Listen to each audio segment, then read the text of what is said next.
Well, hey, everybody, glad to be back with you again. And today's topic is how to grow your business through delegation. And David, this is extremely important as we get growing, I would say, in our business overall. But I think there's a lot of practices and things that if we can start them early, we'd be much better off. Would you agree? Well, there's a lot of mindsets shifts that have to occur in all this because I remember going through all this in when you're building something, especially when you're like a solopreneur or you're building a lifestyle business or you're building a business that's like a coaching or that type of business, and you thoroughly believe in what you do. Mm-hmm. You have this deep seated passion about what you're teaching, what you're working with people on it, and the impact that you know that you can have, and you're really passionate about it, and you dig into it, and you've learned everything you could possibly learn about it, and you're just continuing to be a sponge and soak up things. Yeah. And you realize after a while, wow, I've kind of become an expert in this little corner Mm-hmm. of the world because I've put so much energy into it. And now you're going to turn it over to someone else who doesn't care as much. Right. It's a big mental shift. There's a big problem. You're like, wait, no, they're not going to put the same kind of effort in. I know that. And Protecting your baby, right? right, it's my baby. It's what I've worked endlessly, hours and hours and hours putting this sucker together. And this is going to be very difficult to then let the baby go. Right. And so it is, I guess that's probably a good analogy to even of like, a new parent that has a child and for the very first time leaving the child with a babysitter. Right. And you're like, oh, but are you going to know what that cry means? Are you going to know what, Yeah. what has to happen when this thing happens? And like, no, maybe not, but it'll be okay.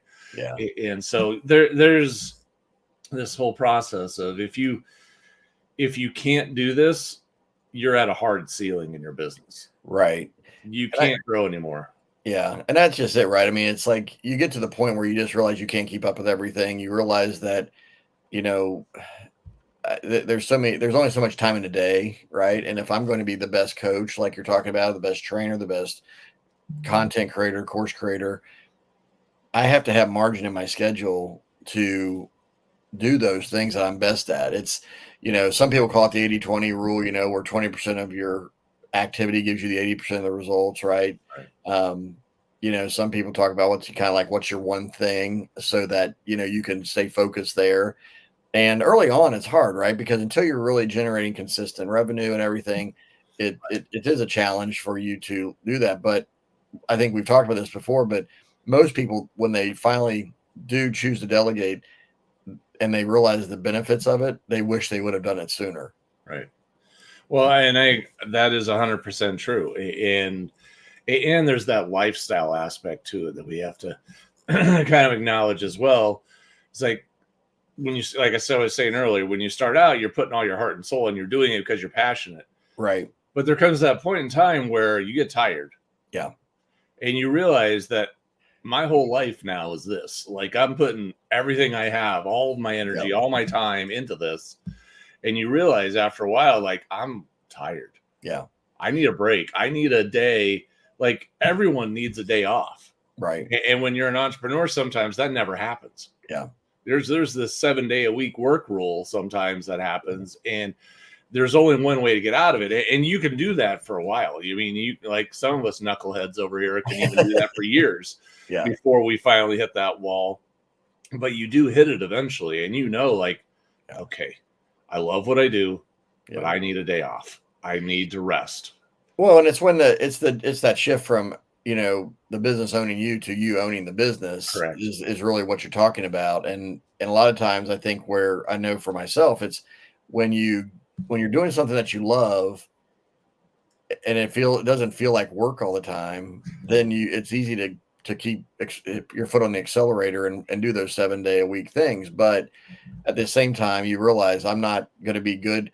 If I'm trying to do all the accounting and I'm trying to do all the, communication, I'm trying to do all the tech side, I'm trying to do all everything, you make the list, right? Like I've thought about it like this. Here's where it really hit me was when you look at a established company and all the different departments they have in a company. You've got your accounting department, you've got your marketing department, you've got your sales products, research development, all these different departments that are in the company, depending on what the industry is. Well, when you're a solopreneur, you are wearing all the hats of all those departments, right?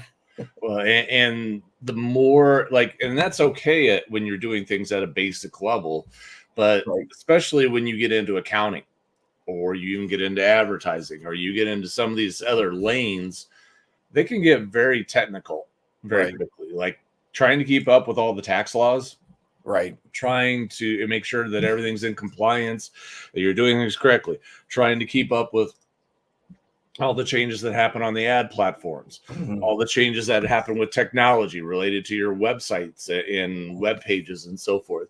And there's all of these things that are out there that wait, what just happened? Like Yeah. all of a sudden now I got to figure out why that's not working anymore, or this is now a problem. And it can become a lot. And it really gets, especially the deeper you get into your business, the more specialized some of these projects become. Right. And it becomes impossible for anyone to be the expert in every lane. Well, and that's just it. It's the jack of all trades, master of none thing, right? Is that the reality is most of us, probably all of us that get into our businesses, we get into it because we want to do a specific task, a specific service, a specific product creation. But then you realize you have all these other aspects of what you just, mentioned to do. And so I may be a really good coach, but that doesn't make me a really good accountant. It doesn't make me a really good advertiser. So those are the things we're talking about today, folks. And so we can only do so much. There's only so much time in the day. That's one key issue for why we should delegate. But one of the other reasons is just it frees up that mental bandwidth so you can be the best you can be at what your specialty is. It's think about it this way. It's like, Tiger Woods, let's use him as an example as a golfer. If he didn't practice hours upon hours upon hours with his swing and with his coach that works with him, fine tuning, tweaking, whatever, we wouldn't know him as who we know him to be. Right. But if he was worried about all the other things around him, he has an agent. He has, people that are helping him with his deals with, the clothing companies, all the things that he's doing. So he could focus on the golf and be great at that because that's what built the brand, right? Correct. It didn't matter if Nike wouldn't have given him big, massive deals if he wasn't good at the sport. Agreed. And I would just, what you realize as you go on is that, you're going to realize that you're really good in one or two, at most, maybe three lanes of your business. Like this is where you really excel. Maybe you're a great coach. Right. Or maybe you're a great content creator. Maybe you're a good teacher and you know how to teach how to do things. And so you can create amazing courses. You can coach people extremely well. Yeah. That doesn't mean you're outstanding in all the other aspects. Correct. And what you're much better off doing is becoming the absolute best that you can be in the couple of lanes that you're really good at. Right. This is it. This is where I shine. This is my area that I get energy from doing it. I'm not sitting here going, oh, I got to go do this again. Like all of us feel at tax time, at least. Well, a significant percentage of it. Accountants, they're good at this. But accountants, but the rest of us in the population go, ugh. Right. So that's not where we shine. That's not where we are. And so there's a lot of that going on. There's a lot of those things, and you need to recognize that you know what, you need to bring in somebody else. Right. Who can shine in that. And there's this importance, like I always talk to people too about doing this, is that people go, well, I have to be responsible for paying that person. Well, okay, that's true. But that's why we always teach people you have to have sufficient margins in your business. Right. Like some people, when they start out, they don't value themselves highly enough. They don't put enough worth on what it is that they're doing. So they're offering their services or their products way too cheaply. Right. And because they're not generating enough income from those things, and their like if you do it on an hourly rate, like based on the number of hours that you're working, right, the income that you're generating, that's pretty low. Yeah. And so at that rate, how much are you actually, how much could you take out of the excess profits to even pay somebody? Well, right. You have to have, that's why you have to have margins in your business. Yeah. So you can do this. So you can actually hire somebody, and you don't have to hire them full time. Right. That's also something you have to get straight in your head, is like, this doesn't need to start out when to hire somebody to help you keep the finances of the business in order. So you know Right. where you are financially, and you're keeping track of expenses and income, and knowing how to manage the tax liabilities and all these different things. That doesn't need to start out as a full-time job. Correct. You could pay somebody a few hours a month to Right. do that, and it's not going to kill you. So that's how you start. Like, bring people on part-time in those lanes and be able to take that load off of you, so you don't have to do that anymore. Well, and I think a lot of this is thinking like a business owner versus just a coach or a course creator, right? I mean, I think that's where a lot of this comes into play. I mean, we've talked before, like, we know a lot of authors who they wrote good books, or they had a passion for writing, and they got a vision like, oh, I can actually make a living out of, being an author. But we realize they don't think like a business owner. And so that's a mental shift in this as well, is Right. you're not just a coach, you're not just an author, you're not just a fill in the blank. You are a business owner who has to run a business, and the business just happens to provide a coaching, speaking, training, course creation type service. This is a big shift, I think, for a lot of people, is, because the reality is a lot of people, if somebody hired them to go be a coach within an organization, within their own team, they would probably excel at that, but maybe they struggle with this because of the business ownership side of it. And I think it's just a decision you have to make. We talk to you as entrepreneurs, as somebody who wants to own your own business, who wants the lifestyle freedom, who wants to work for yourself. And that's great. And that's possible, but you have to think about the things we're talking about today. And part of that is getting the right people on your team. And so delegation allows you to truly own your business versus the business owning you. That's another thing, but there's some hurdles to overcome that we want to talk about as well in all this, because one of the first things is, David, you already touched on this a little bit, but it's that fear of someone else not doing things as well as you do it, and letting go of your baby. And I know for me, I've wrestled with that for sure, and it's a learning curve, don't you think? 100%. And you start off, and you have those first initial customers. You're so happy that somebody decided to come, do business with you. Right. And you're going to treat those people like kings and queens and take care of them as absolute best as you can, because you want them to keep coming back. You want them to stay engaged with your business because you so enjoy helping them. You so love, working with them, and you want that. And you're like, well, no one else is going to put forth that kind of energy and passion towards serving these customers. And it makes you just feel like, well, then maybe the customers will go away. Yeah.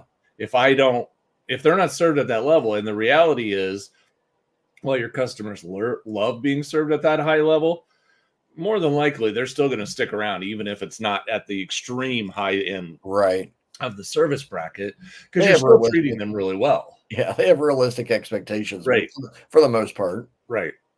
So you have all that, and you're not there's that general rule of you have that later, so I'll stop from doing the 80% thing. I'm like, yeah, you can. Well, go ahead. I mean, no, go ahead and talk to it, because I think it's timely right now with this conversation. There's that rule of, if someone can do it about 80% as well as you, then you should hand it off to them. Yeah. Unless it's that, lane specifically of what you could do, because if you can get at least 80% of the way there and have them do that, have them take it, have them run with it, and do it well, then okay, they're meeting the vast majority of your standards. They're there, and you're now no longer responsible for that. Yeah. And you can actually breathe. And because it's exactly the fear in doing all this is that, you're creating a successful business and you're excited about that. But what you've really done is create a job for yourself. Right. You created almost your own prison in some ways, even though it's a prison that you has a lot of things around you that you love. Right. You can't escape it. Right. And after a while, you start to resent it a little bit. Like I said, it's like, no matter how much you love it, there are days where you're just like, okay, I'm exhausted. Right. I need a day off. I can't go and be answering every 25 emails again today, because I need to go, if nothing else, just go go outside for the day and just go Right. clear my head and go take some time away, or go do these, so spend some time with family or friends and just not think about this. Because your brain even gets to that point where it's not thinking as clearly as it could. Right. And I've had many times where I need to figure out how to solve something. I need to do something. And I know the best thing that I can do is walk away from it. I was going to say, sitting at your desk thinking about it is not the best I'm solution. just hitting that wall, and I'm not making any progress. So I go do something else, and I'll go work on something else, think about something else for a while. And then all of a sudden later on, I'm like, wait, I should do this. Yeah. I should try that. And I get my answer because I can clear my head and go do those things. And you hit those walls. If you're not giving yourself that opportunity to get a break, it's a problem. Well, and I think, part of that, I think I read in, I forget which book it was, Cal Newport, he said, when he studied a lot of successful knowledge workers, which is what we ultimately are doing with coaching and training and everything. He said, a lot of the most successful people, they do something physical consistently. So he said, if it's a hobby of woodworking, or if it's, going out and mowing the lawn, if it's going for a walk, if it's going to the gym, or if it's just whatever it is, like you said, it's not just sitting in front of your screen all day long, every day, pounding away. Like, we need a different perspective. We need to go, because I can't tell you how many times while I've been like just kind of mindlessly like enjoying, outside while I'm mowing the lawn, and I'm like, the idea hits me like, I should do this, or here's another thing I could do, or a topic or whatever. Right. But it's because I'm, basically we're giving our minds that margin it needs to really process. And your subconscious is working on it. Right. And it's that, it's what the defragging, like in a computer, you're defragging there's all these pieces around in your brain floating around. Finally, they start to make connections when you give it the space to do that. But the other, never happens unless you give yourself the break. Correct. And if you don't have anybody to take on some of the load, you never get the break. Right. And so another hurdle with that is about losing control, right? Like, people that don't want to delegate are worried about losing control. And it's funny because one of my clients I've been coaching for years, he and I were just talking yesterday even, and he's just in such a different place now that he's realized, like, for years, he basically ran himself to death trying to basically make sure no plate ever dropped, nothing was ever going wrong. And he didn't truly let go and trust his staff. He didn't really let them do their job because he was always jumping in, or, he's like, I was working stupid hours. I was, it was a control issue. Right. And finally he realized that if I'm going to build the life I want with the business I have to trust them, train them, and let them fail, and then figure it out from there. And as he's done that, I've watched him do this progressively for, I think, 8 or 9 years now. Because I know where he was when I first started working with him. I know where he is today. Totally different. Like, he's so much more relaxed. He's so much in a good space. Right. And it's because of this whole topic today. Is he said, he already delegated on paper by hiring people, but he wasn't truly he wasn't delegating mentally, I'll say. Yeah, I fully appreciate that as well. There's, like I said, it's your baby. And it's like, that first time of leaving the baby with a babysitter, you're like, wait, what? No, this is my child. No. I'm putting my child in the hands of another human being. Like, wait, right. and you feel that way about your business, and you just have to stop, and you have to kind of look at it and go, what am I building here? Right. What truly am I building here? Did I create my own slavery system? Right. Where I can't do anything except have my hands constantly because I'm afraid. And there comes this point in time where you have to look at it and go, if I built something that fragile, that if my hand is removed from it for 5 minutes, it's going to collapse. Maybe I didn't build it as well as I should have. Yeah. Maybe I didn't set this thing up as well as I should have, because if I had, it should be able to run without my constant attention. Right. And that's something you need to think about. So this is about, there's a control aspect, but that's really an internal battle that you just have to get past. Yeah. You got to do it. And you got to think, you got to approach this, not that it's all going to fall apart, but it's like, how can I build this so that it's strong? Right. What steps do I need to take so this business is strong so that it doesn't need my constant attention?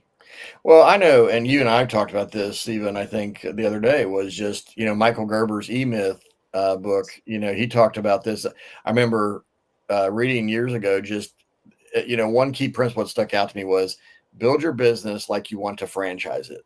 Right. Not that you're going to necessarily, but that you're able to, because you've put in the right systems and processes, and you've structured it, to your point, in a way that somebody else could take it over or replicate it in another place. If you do that, then you're going to have a much different type of business, much better business. And once again, folks, we're not saying you need to have hire 7 people today. That's not the issue. That's why we want to kind of shift and talk about some strategies about delegating effectively here, because you can do this progressively, and you can do this in a way. I mean, David, I know that, in your previous business, it did kind of grow out of control at one point with a lot of helping hands, I'll say, right? That was post me. Yeah.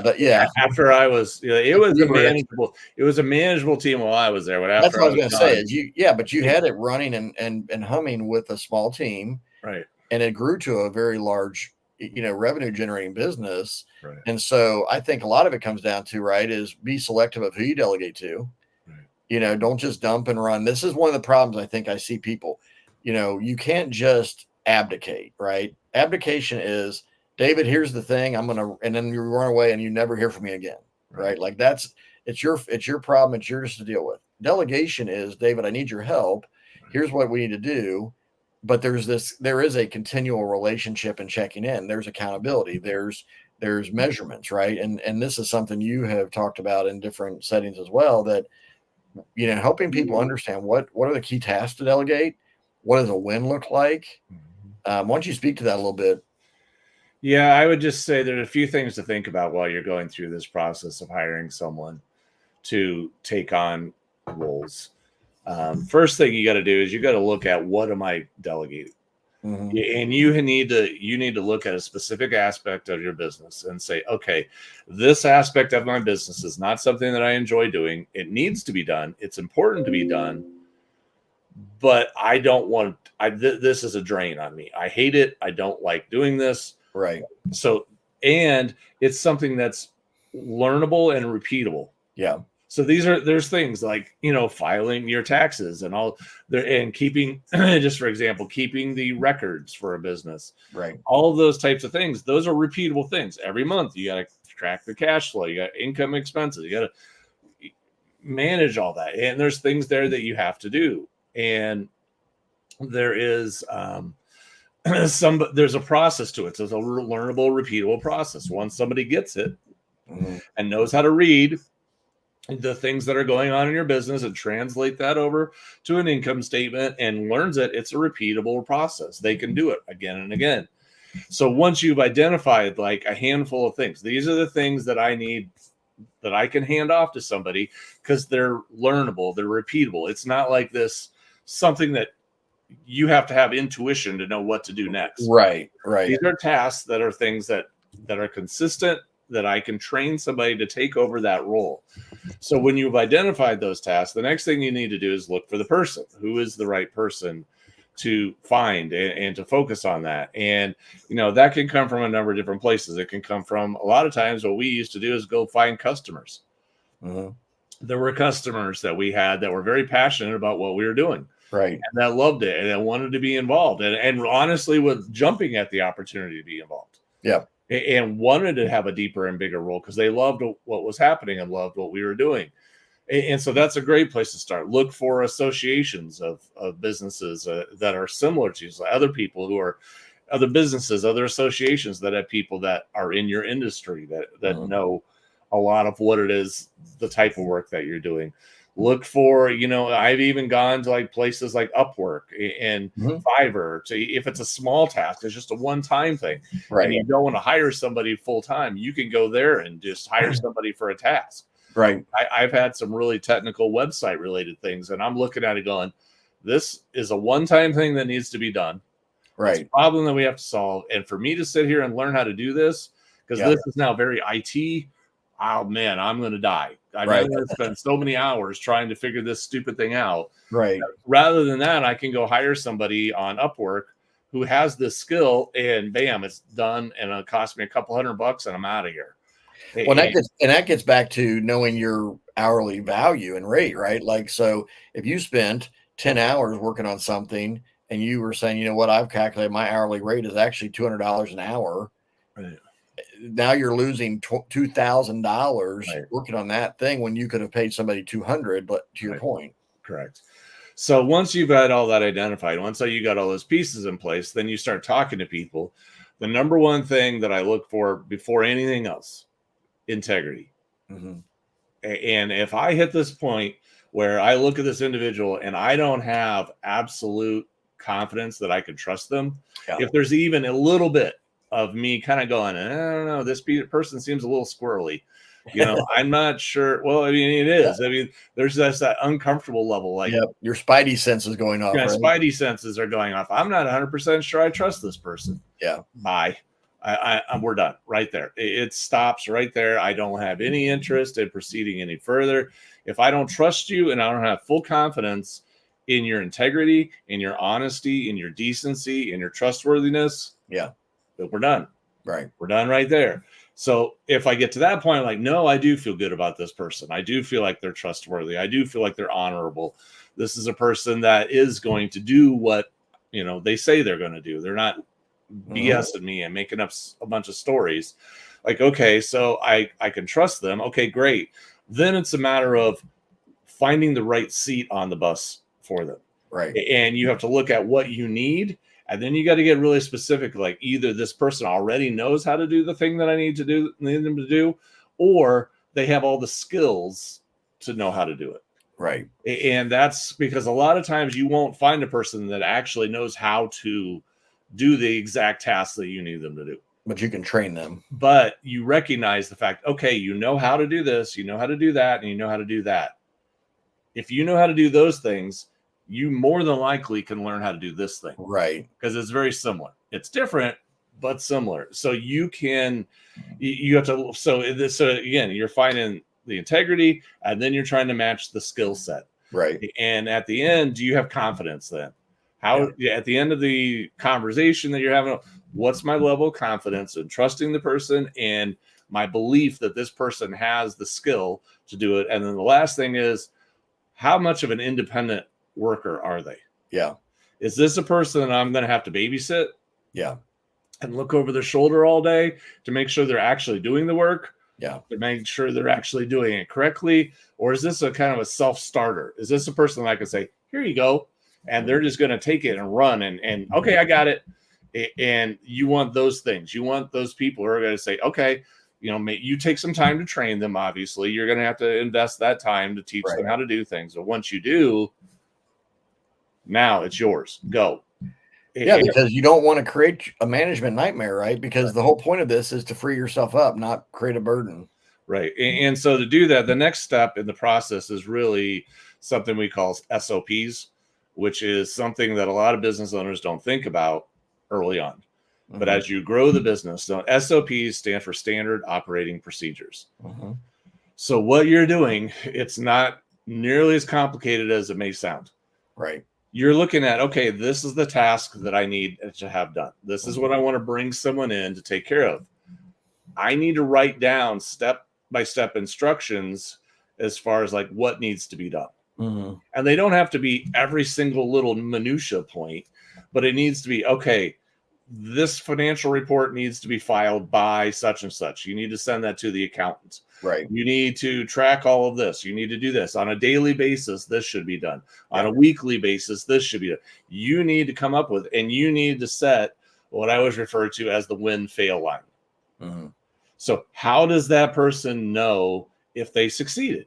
Right. If you did it right, this is what it should look like. If you didn't do it right, it won't look like that. And you need to go back and check it and figure out what's not right until you get to the point where you've won. Mm-hmm. And that's where I see a lot of people struggle, is because did I do it right? Mm-hmm. I don't know. Well, you didn't clearly identify what correct looks like or what successful looks like. And because you didn't set that what I call the win fail line, because you didn't clearly identify, okay, if you did it right, this is what you should be seeing. Right. This is what it should look like. This is what should be happening if it's done right. They don't know. Yeah. And they're guessing their way through the process and not sure. And maybe they did it right and maybe they didn't. And so you have to have all that in place. You have to give them a clear view and a clear understanding of, okay, this is how I do it. And this is how I know if I did it correctly. And then there has to be some level of accountability in the process. And that doesn't involve you hand holding. That doesn't involve you standing over their shoulder all day. That involves, like, on a regular basis, I need to see something from you that shows me that we're on track. Right. There needs to be things going on there. And if you do that well, here's the thing. If you do this process well and you follow and you learn the steps involved in doing all this, what you quickly realize is that some of these people you bring on are better than you. Well, that's what I was going to say about your 80% rules, right? Is that sometimes you may think they're 80% competent of you, and that may be where they start. But when they really understand what you're trying to accomplish, many times I'll say, if you get the right person, you'll look like, like you have no clue because they're so good at what they do. Right. And they figure it out and they know what to do and they understand the process, and they're kicking out work that you look at and go, huh, that's better than what I was doing. Right. Okay. Then why was I doing that in the first place? And that happened to me many times over the years. Yeah. When I looked at it, it's a great feeling, isn't it? Yeah, it is. It's a great, and I just look at it and go, well, I'm never doing that again. Let's go look. She's way better at it than I am. Yeah. Like, why was I sitting over here wasting my time doing this stuff when clearly I should have just been giving it to her the whole time because she's better at it than me? Well, here's my question as we kind of come to kind of wrap this up today is, so the topic is how to grow your business through delegation. So we've talked a lot about the tactical stuff of delegation and why you should delegate in a sense, but how do you see it as, how does a business truly grow when you do this, David? What does this actually cause? Leverage. This is all about creating leverage, because what ends up happening is, and this is what we saw in my last business, is that you all of a sudden get all these tasks removed from your plate. I don't have to do this anymore. I don't have to do that anymore. I don't have to do that anymore. Well, if you're like most business owners, that doesn't mean you're just going to go sit around staring at the grass all day. Right. You're actually now going to say, okay, the pressure is starting to release off of me. I don't have to answer to all these different bells all day. I could focus on growing the business. Right. And that's the Michael Gerber comment of work on your business, not in your business. That was the line that hit me like a brick. Yeah. It was like, are you working on the business or are you working in the business? Yeah. No, you can bring in people to work in the business, but you should be working on the business on how it was growing. And again, in the last business that I had, every time we added somebody to the team, and you're thinking, okay, now this is an added expense, another person we have to pay every month. Every time we did that, our business grew.